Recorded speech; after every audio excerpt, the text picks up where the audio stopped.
gas ma'am.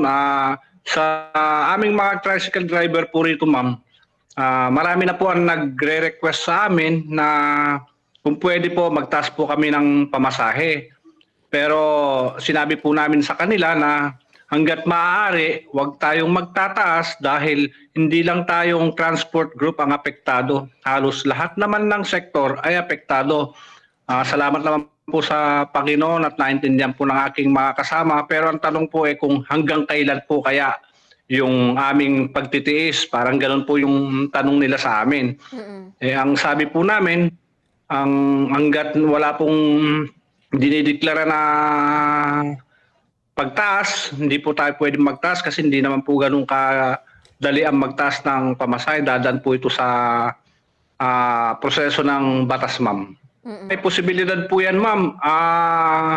Malaki po ang posibilidad dahil hindi pa po natatapos ang giyera. Yun nga pong tanong dito ay yung kung ano po ang idudulot ng giyerang ito sa buong mundo, yung pong tinatawag natin na cause of war. Malaking bagay po ito para sa amin na sana magkaroon ng magandang contingency plan ng ating gobyerno para sa ganun po hindi naman po masaktan ng mga tao, lalong-lalo na po kami mga ultimate consumer ng gasolina dahil po nasa transport group po kami.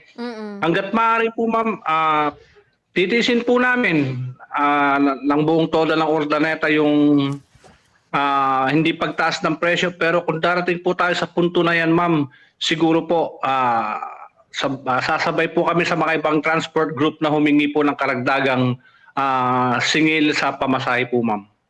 Kalimitan po ang unleaded at saka ang premium po ang ginagamit naming gasolina rito ma'am. Kaya medyo nasasaktan na po ang mga transport group. Hindi lang po kami mga tricycle driver kundi mga bus, mga jeepney drivers, operators ma'am. Medyo nararamdaman na po namin ang bigat, ang bigat ng kabuhayan ngayon ma'am. Nakakagulat po nga po itong pagtaas na ito ma'am dahil sunod-sunod po ma'am at saka hindi lang po 5 piso ang itinasyo kaya 6 pesos. Nagulantang po kami at gaya nga po ng sabi ko, dapat po lahat sana ay magsakripisyo lalong-lalo na po at ng ating gobyerno na gumawa po ng paraan para sa ganun po hindi naman po masaktan kaming mga transport group.